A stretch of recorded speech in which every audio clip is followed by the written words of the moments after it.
protocole bi ndax am na sëñ buñ fi tudd léegi borom mbaxana mu weex male seen ngeen ko ci xale yi ko xamul nag dafa jàngale woon fii nekkoon fi professeur d'éducation physique muy monsieur Ndiob noonu ngeen ma tàccoo nag ndax may leen ma tuuti nag may leen ma tuuti ni ngeen ma tàccoo mesuré woon ngeen fi mu tolloon dama bëgg ngeen doubler ko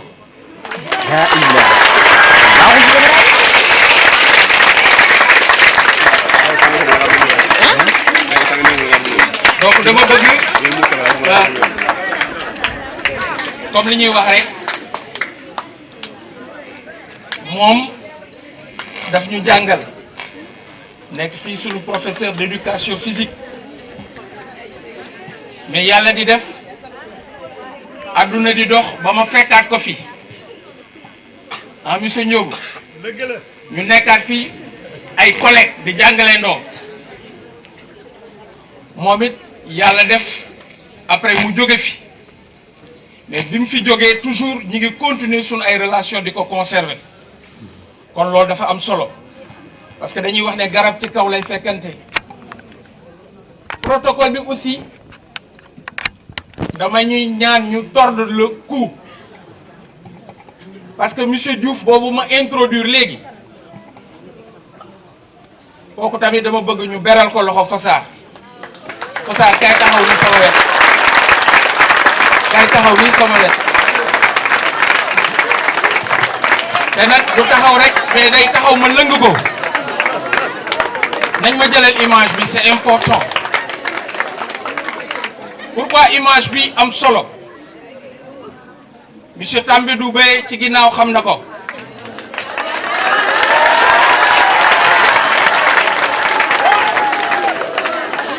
pourquoi image bi am solo monsieur Mbaye ma ne prof SVT xam na ko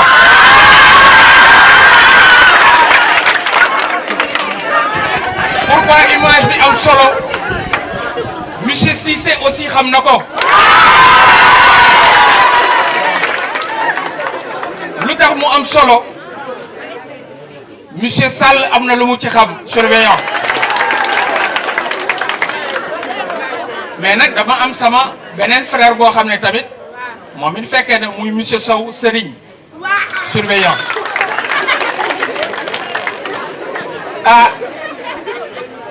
dafa am loo xam ne on dit que l'histoire nous rattrape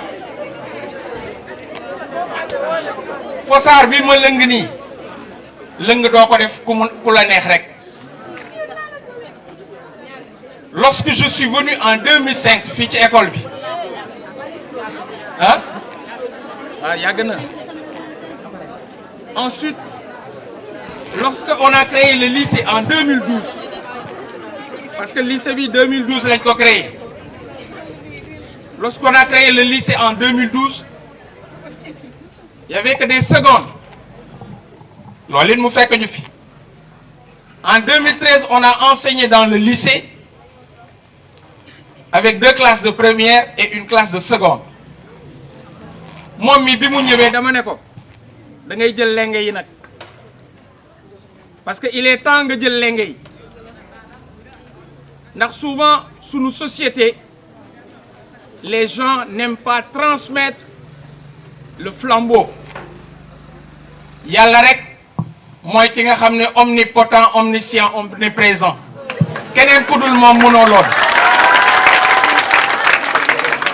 ba tax na en 2014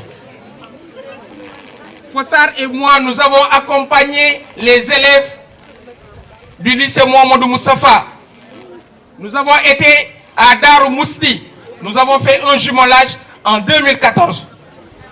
et yëguma fenn foo xam ne ni jusque là il y a le jumelage retour kon loolu proviseur maa ngi la ciy ñaax qu'on fasse le jumelage retour kon tey bu ñu fi teewee casquette enseignant bi du ci la ñuy waxee mais dañuy wax ci casquette président de l'APE dans la vie il n'y a pas de hasard on a été élève dans cet établissement de 1980 à 1984 jóge fii dem Saint-Louis jàng jóge fa dem Dakar continuer jàng bi. En 2005, on est venu enseigner dans notre école. Ça fait 3 ans maintenant qu'on est le président de la paix. Lolo, yalla mom moko beugé non.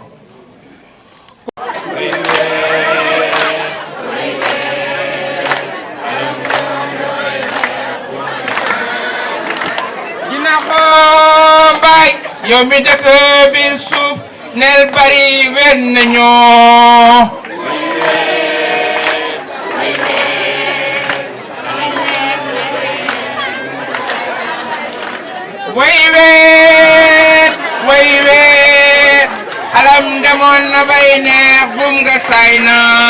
Merci beaucoup, président et d'honneur de l'association. Chers parents, chers lycéens et lycéennes, en ma qualité de secrétaire général adjoint de l'association, j'assume la lourde tâche de vous présenter l'itinéraire de la structure qui est à l'origine de cette manifestation. En effet, l'association Diourbel Développement Durable est une association humaniste, non confessionnelle et surtout apolitique. Elle a pour objet de réunir tous les ressortissants de la ville de Diourbel et toute personne de bonne volonté qui œuvre pour le développement économique, social, culturel et surtout éducatif. De la date de création de l'association Diourbel Développement Durable en juin 2021, plusieurs actions de bienfaisance ont été posées pour le bien-être de la communauté diourbelloise. Cette dernière a pu bénéficier d'importantes réalisations de notre structure. Dans la foulée, nous pouvons citer entre autres réalisations la réception de fournitures scolaires au CEM annexe Ahmadou Bamba d'une valeur de 200 000 francs, d'un chèque de 300 000 francs qui a permis l'acquisition d'un vidéoprojecteur. Cette action de haute portée a certainement permis l'amélioration des conditions de travail des enseignants pour perpétuer la culture de l'excellence au sein de cet établissement. Dans une dynamique inclusive, notre structure, en collaboration avec l'association Video Events, a procédé à une remise de dons au profit des détenus de la maison d'arrêt de Diourbel le 21 janvier 2022. Dans la pérennisation et la consolidation des actions, l'association Diourbel Développement Durable a octroyé un important lot de matériel informatique le 24 février au CEM annexe Ahmadou Bamba, dont le principal est présent. Cette dotation permet aux parents de bénéficier permet aux apprenants de bénéficier d'un programme d'initiation à l'informatique pour corriger la fracture numérique et les disparités qui existent entre les centres et les périphéries. Dans la gestion du cadre de vie, notre structure participe également à l'amélioration du bien-être physique des apprenants. C'est dans ce contexte qu'il vient de placer la construction d'un préau au CM Pikine d'une enveloppe de 2 656 650 francs. Mesdames, Messieurs, chers élèves, la cérémonie d'aujourd'hui est l'aboutissement du projet phare de l'association pour la session 2023. En effet, ce projet consiste à résorber la fracture numérique au niveau des lycées et collèges de la commune de Diourbel. Il s'agit pour nous d'aider à l'instauration du programme d'initiation à l'informatique dans le but de préparer les futurs étudiants que vous êtes au mieux pour réussir vos études supérieures. Voilà autant de raisons que l'association a choisi le lycée ex-CEM Mohamedou Moustapha Mbaké. Ce projet est réalisé en 2 étapes. La rénovation de la salle informatique à hauteur de 694 700 francs. L'équipement en matériel informatique composé de 12 ordinateurs avec tous les accessoires, d'un rétroprojecteur, d'un switch, d'un kit de tournevis pour l'entretien, d'une valeur de 1 678 500. Monsieur le proviseur, l'association espère que ce don permettra un renforcement des outils didactiques mis à votre disposition pour une formation des lycéens et lycéennes. Nous savons compter sur vous, monsieur le proviseur, et votre équipe pédagogique pour garantir un usage rationnel et efficient de ce matériel informatique. Il est important de signaler que les financements de ces différents projets émanent des cotisations des membres de l'association et de ses partenaires financiers, parmi lesquels nous pouvons citer Saga Group Ingénierie et ses filiales Solde Sondage et Solde Pôle. Leurs contributions significatives pour la réalisation de nos projets doivent servir de repère pour d'autres bienfaiteurs et orienter leurs actions en faveur d'une éducation équitable pour tous. Dans cette même dynamique, nous voudrons saluer l'apport constant d'un membre de notre association qui se distingue toujours par ses contributions alléchantes à la cause noble du développement durable de la ville de Diourbel. Mesdames, Messieurs, chers élèves, nous saurions conclure cette allocution en omettant notre volonté, notre désir de tendre la main pour rejoindre massivement l'élan de la construction de notre ville, de notre avenir autour des problématiques soulevées par l'association Diourbel Développement Durable. Je vous remercie.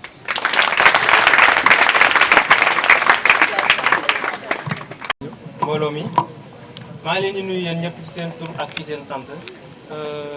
maa ngi tudd Amsatou Fall donc en ma qualité de vice-président de l'association 3D ci laay jël intervention di remercier sama camarade yi fi jaar sama intervention nag ci ay remerciements lay dem mais avant cela permettre leen ma mu ñëwaat tuuti ci li SG wax ci français ñu ñëw ci historique association bi. association 3D dafa nekk association boo xamante ne nii ay ressortissants Diourbel ñoo ko créé donc li tax ñu créé ko constat bu ñu amoon la mooy étudiants Diourbel yi élèves yi bu ñu jàngee ba war a dem tugal wala dem université dañuy am écart en informatique ndax ñun dal nañu donc ñu ne dañuy épauler état bi épauler collectivités locales yi épauler suñu petits frères yi ak suñu grands frères yi nga xamante ne ñoo nekk ci corps professoral bi ñu doté élèves yi ak lycée yi des machines ba nga xamante ne dinañ mën a résorber gabu fracture numérique bi am ci lycée yi ak élèves yi Diourbel yi. donc ñun ñi créé association bi bon c'est vrai que léegi bëri nañ mais ñi ko créé au début ñun ñëpp fii lañ jàngee CS man tey moo nekkoon sama classe 6e E. donc monsieur Ndiogou moo nekkoon suñu professeur il a été plus qu'un professeur sax pour ñun ndax moo nekkoon à la fois suñu tuteur nekkoon aussi à la fois suñu parent ci école bi donc ñun tamit ñu jaar et ba léegi ma ngi def suivi ndax chaque jour il nous demande ñu ma ngi def suñu suivi vraiment daal moo tax sax ñu gën a yokk am courage ñëwaat ci école bi ñu jàngee woon pour investir fi association 3D nag ni muy doxee nag mooy dañuy solliciter écoles yi di ñu solliciter à travers aussi des enquêtes des visites de terrain ñu ñëw ci nañu waxtaan ñu xool lan lañ lay doter pour mën a améliorer toutes ces conditions. donc ñun li ñuy doxee mooy membres yi ñooy def ay cotisations ak ay donateurs yu mel ni Saga Group Consulting mais teewul lépp lu ñu am ci élèves yi lañ ko jëmale. donc sans pour autant tarder ñu ñëw ci remerciements yi bon remerciements yi ki ñu ciy jiital mooy proviseur ndax on a fait un très bon travail. oui association bi ni muy liggéey dafa xaw métti les membres sont à l'extérieur des réunions nocturnes des réunions les week-ends des déplacements. pour foo dóor fu dul taat mu toj dama la wax Touba Ndiarème boobu Ndiogu John Borg lay door gars yi xamoon nañ kuy baax monsieur Ndiogu tey la ñu wax baax mais monsieur Ndiogu maa ngi rappelé beneen ñetti yëf laay leen di rappelé du ma def discours dama ne ku mel ni monsieur Sène mii dafa sob dafa xëy rek takk benn ñaar ma ne ko monsieur Sène dafal ndànk yëf yi ndànk la li joolaa bi di wax ñu ne ko yaa latif mu ne yàlla teet ñu ne ko sooy am doom da ngay wax yaa latif mu ne yàlla teet kooku mooy man nekkoon naa fi maam nan laa fi nekkee maam toog naa élève tasoog man ne ma monsieur Ndiogou da ngay duul billahi wallahi ak salatul fatiha bu ngeen ma laajee na ma ko fajee nan la dóoruma ko mayuma ko zéro dama bind sama rapport ñëw ma ne ko da ngay dellu ca classe ba fa nga toogoon mu ne ma baayam ñëw yaayam ñëw ne baal ma ne ko du ma ko baal damay dem ba ca classe mu wax mu ñëw ne monsieur Ndiogou dama ne ko waxuloo dëgg ma ne élève na ko waxuloo loolu de waxal li nga waxoon ma ne ko li ma waxoon na ngay wax sa baay duma ko dóor duma ko may zéro li ma waxoon ngay wax sa baay rek classe bi ci devant tous les élèves mu jeex ma ne monsieur Ndiogou ma ne ko waxal li ma waxoon rek ba ma ko waxee ma ne ko baal naa du wala may zéro am na benn gendarme bu toog fii tey waa Bambey xam nañ ko de Momar Ndiaye mu nga nee toog sor ko sim moo may sama doom ji soxna dama jógee Dakar ànd ak docteur Senghor mu ñëw mu arrêté boobu temps Bambey guney Bambey yëpp su Momar taxawee rek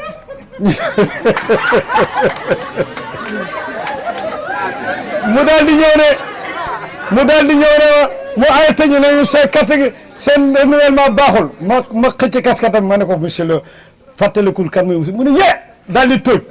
seen ma xam ne dem leen kii c'était mon professeur waaye yemul foofu de yemul foofu dañ ko affecté Koungheul mu ne ma Ndiogou mu dégg fa Ndiogou mu ne Ndiogou de sama professeur la woon daal dama woo ba ñëw mu ne ma war ma sa mbokk yëpp gendarmerie man dama saf loxo duma fi def kenn lu ñaaw ma yóbbu ko ci ñu baax ñi yëpp présenté ko moom mii te parce que dama boobu nag li monsieur Sène di bañ ndog doon mais li monsieur Sène doon dama doon tere monsieur Sène ndeke dama fa am ñaareel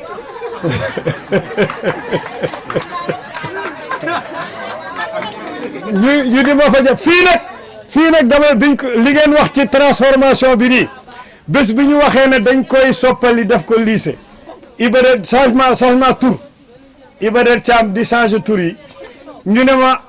yaa fiy jàng alquran al karim keroog maa fi tari yaasin wal qurani hakim innaka la min al mursalin ala siratil mustaqim tartibatul ko béyam daw xam nga lu ñu jëlee woon sëñ Moussa Mbacké wax daf ne benn tailleur fii mu ne ma Ndiogou looy sonati maa la koy ñëwal mooy monsieur Diaw moo tax def lu baax am lu baax sëñ Saliou dafa ne sëñ Saliou dafa ne kenn deful kenn lenn kenn defalul kenn lenn lu waay def dee leen def lu baax beneen élève toogaat 30 keroog dama dem sama ñaareel ba ca Ndakaaru maa ngi mel ni maa ngi xiif mar ñu may laaj lu amul mu téléphone monsieur Ndiogou mu ne ma yow de dafa am ku ñu boole te man dafa am lu may dundee suma kër te yaa ma ko jox bi ñuy jàngal te yow doo loolu professeur d'éducation physique rek da nga nekkoon leneen mu ne ma am nga sa téléphone ma ne ko am na Wave xam naa ne fu mu jóg am na Wave am na Orange Money mu ne ma bul def dara ba ma yónnee wax dëgg yàlla ci laa defar sama ngan nga ba mu pare mu ñibbisi lu tax bu tabaski jotee man 500000 sama jabar 500000 kooku xanaa ko baax la yéen 3D rek yéen 3D laa wax dama leen di ñaanal gudd fan parce que li ngeen def fii inspecteur bi suñu inspecteur bi fay na ko benn ancien monsieur Ka daf leen yoreen Kolda moom inspecteur xam na li may wax mos nañ ko fi invité monsieur Baba bien lañ ko doon wax fii Diourbel monsieur moom mi monsieur Babacar gis naa mu invité ko fa di ko defal teranga yu rëy bon ko xam kóllëre la ku fàttale ko kóllëre la maa ngi leen di gërëm di leen sant waa 3D nag yéen mention spéciale wasalaam. Monsieur le censeur du lycée Cheikh Mouhamadou Moustapha Mbacké, Madame et Monsieur les surveillants généraux, Mesdames et Messieurs les professeurs, intendants, comptables matières et surveillants, chers représentants de l'association Diourbel Développement Durable A3D, Monsieur le Président de l'APE, chère génération CMG 77-81 et CS 80-87, partenaires de l'école, chers élèves, honorables invités. C'est pour moi un honneur et un grand plaisir de m'adresser à vous ce vendredi 3 mars 2023 pour la réception de matériel d'équipement de la salle informatique du lycée. Il me plaît de rappeler que ce don de l'association A3D fait suite à la réfection de l'espace dédié à la salle informatique. Des travaux de rénovation tels que carrelage, installation électrique et des câbles de connexion Internet, la pose plafond, la peinture et l'équipement en table pour ordinateur ont été entièrement pris en charge par l'association 3D.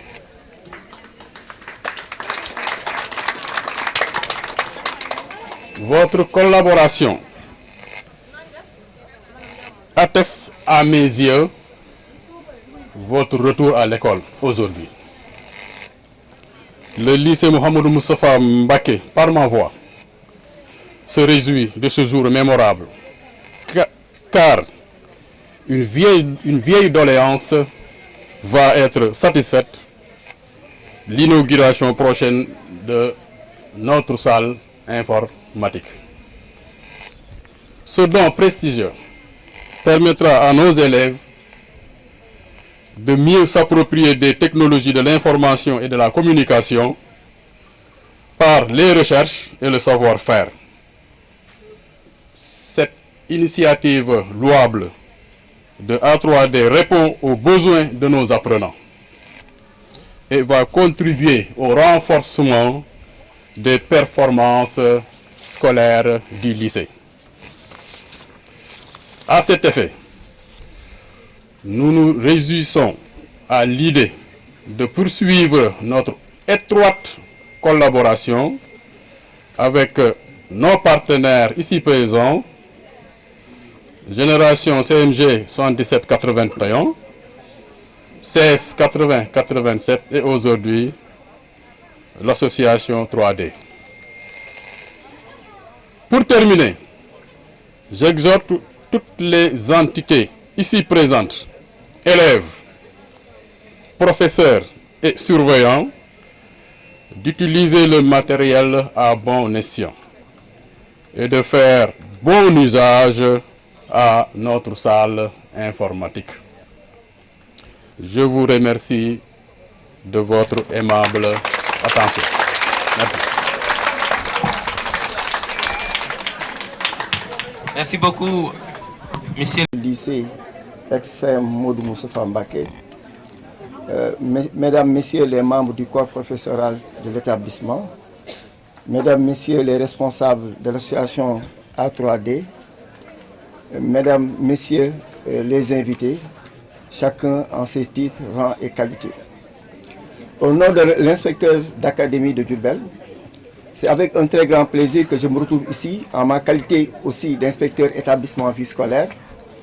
pour représenter l'institution à cette cérémonie de don de matériel informatique. Comme le proviseur l'a si bien dit, c'est le lieu de remercier l'association A3D pour cet important don. Parce que le matériel informatique qui est mis à la disposition du lycée permettra d'améliorer les performances. Parce qu'aujourd'hui, dans la société du savoir, l'informatique est devenue un outil indispensable pour améliorer non seulement les performances, pour accéder donc au savoir, pour accéder aux connaissances, et je crois que c'est extrêmement important. D'ailleurs, on a l'habitude de le dire, parce que je suis un ancien professeur également d'histoire et de géographie, que aujourd'hui, dans la société du savoir, l'informatique est en train même de concurrencer les enseignements apprentissage ou bien les professionnels des enseignements apprentissage que sont les enseignants, les instructeurs, parce qu'en termes de production de savoir, l'outil informatique est un outil redoutable. Et c'est la raison pour laquelle il nous faut, nous enseignants, essayer de revoir en tout cas nos méthodes pédagogiques pour essayer de s'adapter donc à ces nouvelles donnes. Et c'est la raison pour laquelle, en tout cas, au nom donc de l'inspecteur d'académie et toute la communauté éducative, remercier encore l'association 3D pour ce don et prier également que cette coopération,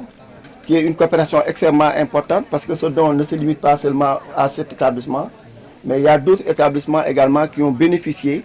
en tout cas, de l'appui de l'association 3D. Et je crois que c'est extrêmement important parce que pour nous permettre d'atteindre nos objectifs, pour nous permettre d'améliorer les performances des apprenants, il nous faut avoir donc des partenaires comme l'association 3D. Et c'est la raison pour laquelle, en tout cas, j'invite le personnel du lycée, les élèves qui sont bénéficiaires, mais également de veiller également sur ce matériel. Et j'insiste surtout pour sa sécurisation. Et je crois que c'est extrêmement important parce que quand on a un outil pareil, qui a coûté extrêmement cher, il faudrait vraiment l'utiliser et veiller vraiment à ce que ce patrimoine vraiment soit sauvegardé et soit utilisé donc en bon escient. Donc pour ne pas être trop long, au nom donc de l'inspecteur d'académie, en tout cas, je tenais donc à remercier en tout cas tous ceux qui sont déplacés pour honorer donc de leur présence cette importante cérémonie. Et encore une fois de plus, merci à l'association 3D, merci également à ce partenariat qui est un partenariat extrêmement important pour l'éducation à Diourbel. Je vous remercie. Pour réceptionner du matériel informatique et une salle informatique que l'association Diourbel Développement Durable a initié et a financé pour le compte du lycée. Donc l'association Diourbel Développement Durable, comme dans sa tradition, veut lutter contre les fractures numériques qui existent et que les Diourbellois rencontrent au niveau de leur cursus. C'est pourquoi avec l'école, on avait initié une série de collaborations et cette salle est notre première intervention ici dans cette école et on compte vraiment pérenniser la collaboration. Bon, l'objectif c'est, comme je l'ai dit tantôt, lutter contre les fractures numériques, aussi aider nos petits frères et nos grands frères enseignants ici à plus initier les élèves dans l'outil informatique qui se trouve être un outil incontournable dans ce Sénégal. Le constat qu'on avait fait, c'est que la plupart des élèves de Diourbel, quand ils sortent, ils sont un peu défavorisés parce qu'ils n'avaient pas l'outil informatique, qu'ils n'avaient pas maîtrisé l'informatique, parce qu'il y avait des collèges, des lycées qui ne disposaient pas de salle informatique. Donc c'est pour lutter contre ces défis que l'association 3D, qui regroupait des membres qui sont à l'extérieur. La plupart, c'est des membres qui sont à l'extérieur et des membres aussi qui sont à l'intérieur, d'intervenir sur ce domaine pour un peu épauler nos collectivités locales, nos États et aussi nos petits frères.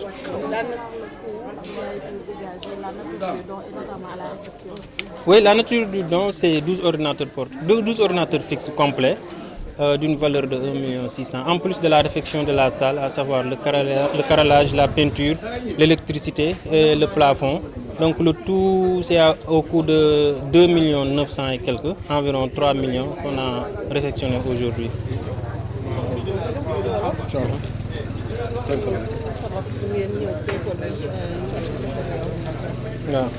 Salam alaikum, Amsatou Fall, secrétaire,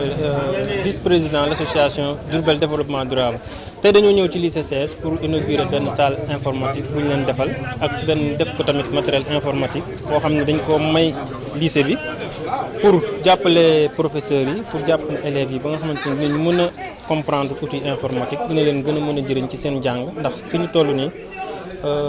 informatique dafa nekk outil boo xamanteni ni mënatuñ koo contourner ci njàng élèves bon liñ ci jublu mooy liñ jublu ci yeneen école yi njaareem yi rek ndax dañoo def constat bi que ni élèves yi njaareem yi su bëri buñ génnee dem bitim réew wala ñu dem Dakar di jàngi duñ am connaissance bu bëri ci informatique ci comme informatique fi mu nekk nii kuy jàng mënutoo koo teg fële donc dañuy défavoriser toujours par rapport ak ñeneen ñu jóge feneen moo tax ñun suñu association bi nga xamante ni ñu ko composé ñu si bëri ñu ngi bitim réew mais ñoom ñëpp njaareem lañ juddoo njaareem lañ jàngee ñu ne dañuy jàppale état jàppale collectivité yi ba nga xamante ne nii dinañ doté collège yi amul salle informatique ñu doté leen salle yeneen lycée yi tamit lu ñu amul lu jëm ci sens boobu ñu aidé leen ci ba nga xamante ne nii élèves yi buñ génnee dinañ compétitif ba nga xamante ne nii professeurs yi ak le corps professoral ak l'administration